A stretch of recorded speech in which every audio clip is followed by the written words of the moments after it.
E aí, mentes turbulentas, tudo bem? Nossa, cara, olha a diferença, olha.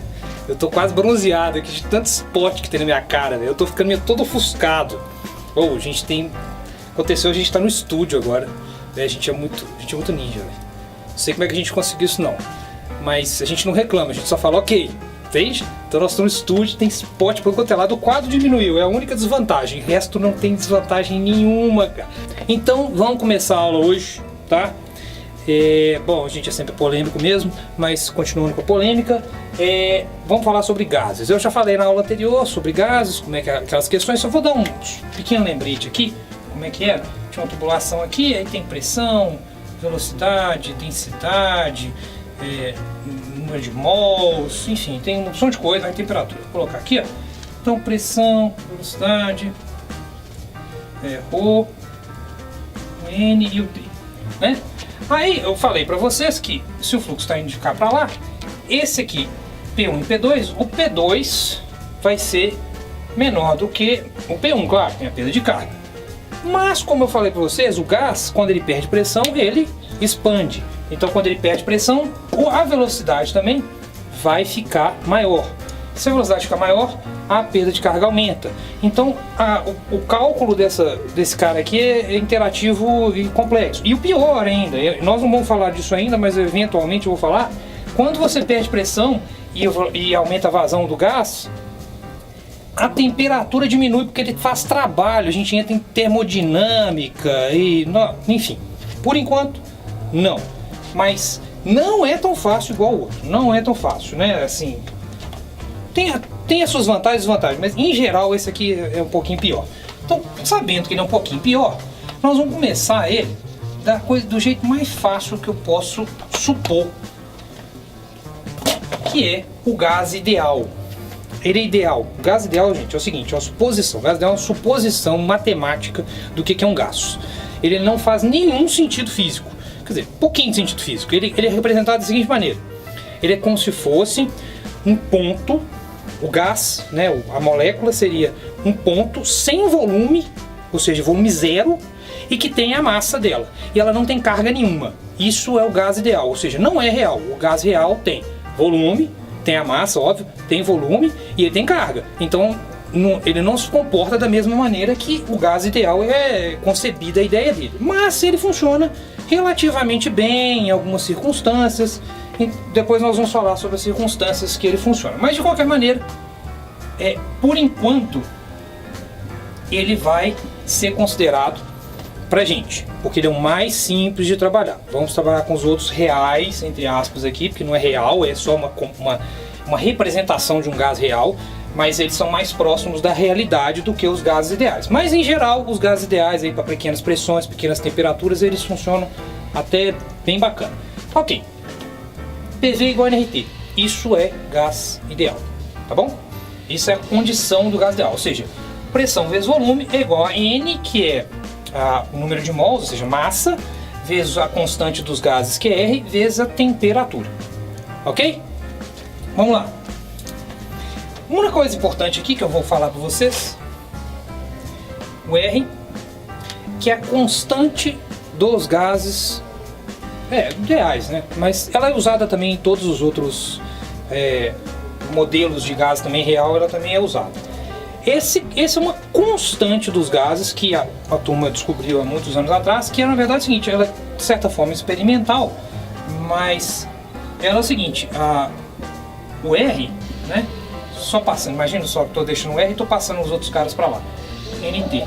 O R é a relação entre pressão, volume sobre a massa e a temperatura em qualquer gás ideal. Então você pode fazer um experimento com isso aqui, em umas certas condições, e você vai achar, se pegar esses parâmetros do experimento, você vai achar o R. Então o R, só vou colocar um valor de R aqui, tem, dependendo da unidade, tem 200 mil valores, mas é mais famosa essa daqui, geralmente o pessoal do colégio. O pessoal do colégio usa muito essa daqui, que é litro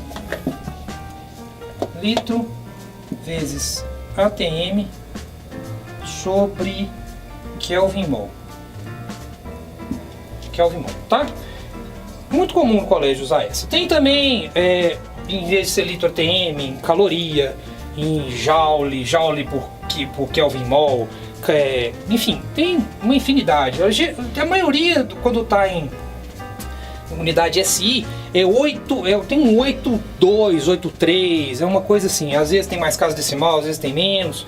Mas, por exemplo, em caloria não tem mais nada a ver com 8. Então, depende da unidade. Então, no cálculo, o valor depende da unidade. Mas, geralmente, vocês vão ver um 8.3, 8.2. É comum. As mais usadas tem um 8.3, 8.2. Mas sempre confira, tá? Então, essa é a condição do valor dos gases, ok? Mas eu vou pagar isso aqui porque por enquanto não interessa isso pra gente. Eu só queria mostrar pra vocês o que era o valor mais ou menos, tá? Agora, pra gente fazer as contas dos gases, a gente precisa de definir algumas coisas. Primeira coisa que a gente precisa saber é como calcular uma densidade de um gás. Porque a gente vai precisar do gás, do cálculo da densidade do gás, porque o gás vai variar a densidade. Porque ele vai perder carga, vai aumentar o volume, e se ele aumenta o volume, ele diminui a densidade dele. A gente precisa saber o tempo inteiro, porque o Reynolds precisa de densidade, né? Então, nós precisamos calcular a densidade. Então, vamos fazer um exercíciozinho aqui de aritmética bem moleza.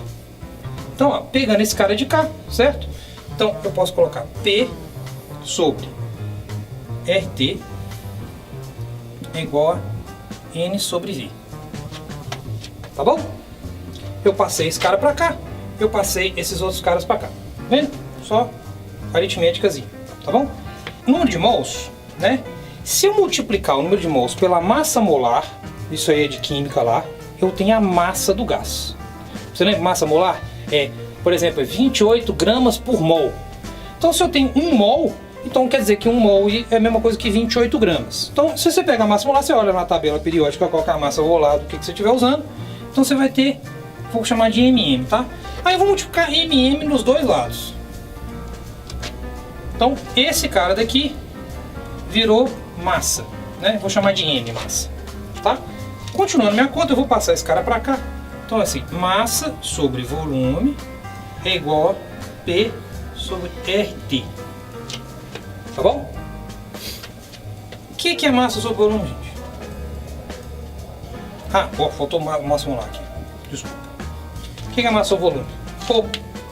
Então, Rho é igual a P, que é pressão, massa molar, sobre RT para gases ideais. Atenção.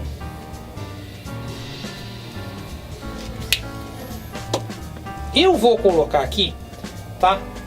Um Z aqui. Eu vou colocar um Z, eu vou colocar até de outra cor. Depois eu vou falar para vocês o que é esse Z. Aí eu vou colocar esse Z aqui também, né? Vamos colocar nas contas. Z, e eu vou colocar o Z aqui também, tá? Eu vou falar o que é esse Z daqui a pouquinho, tá bom? Mas considerem ele aqui, mas por enquanto ignorem. Pronto. Então nós já resolvemos aqui o problema da densidade. Então a densidade calcula desse jeito. Então eu consigo calcular em qualquer ponto. No caso de vazão mássica, é a mesma coisa aqui. Então eu vou partir daqui mesmo, desse ponto aqui. Então eu tenho massa sobre volume é igual a P vezes massa molar sobre RT, e eu ainda vou colocar o Z aqui de novo. Depois eu vou falar para vocês o que é Z, tá? Beleza. Se eu colocar agora no tempo, ou seja, massa sobre tempo, né? Hora, enfim, não importa. Então eu vou colocar, vai virar M ponto ou V ponto, né? Que é vazão. Eu vou chamar isso de QM. Isso aqui de QV. É igual a P vezes massa molar sobre RT Z. Depois eu explico o que é o Z. Aí com isso eu consigo, se eu souber vazão mássica, eu sei vazão volumétrica e vice-versa. Ok? Então já resolvi o problema de massa molar, vazão mássica e vazão volumétrica e da densidade. Ok? Então deixa eu apagar aqui.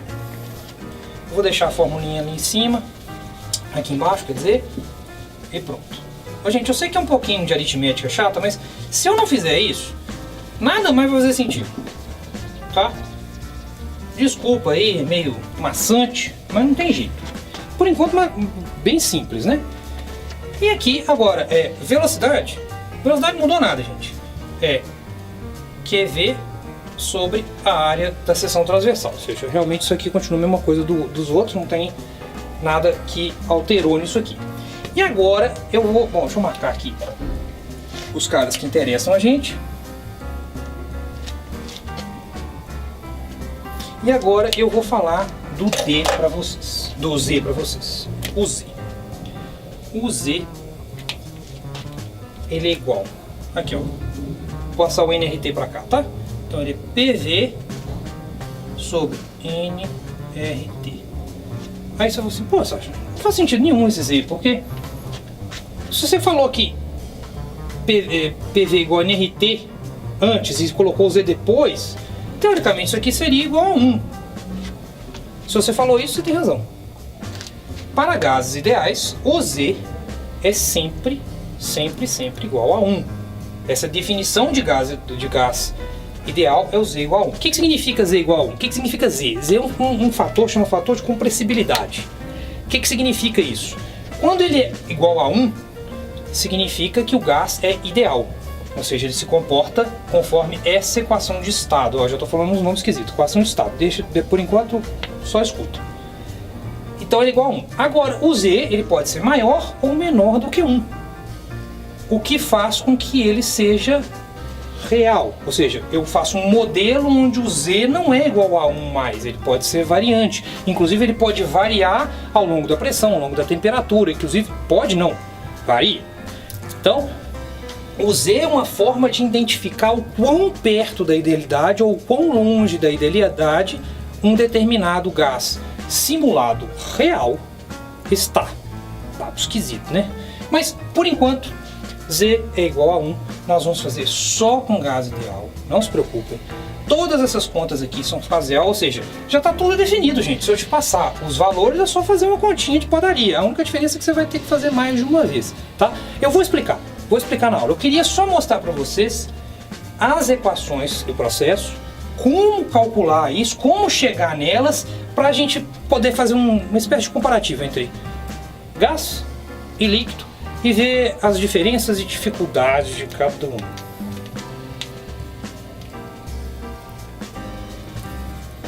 Tudo bem? Boa noite, bons sonhos. Tchau.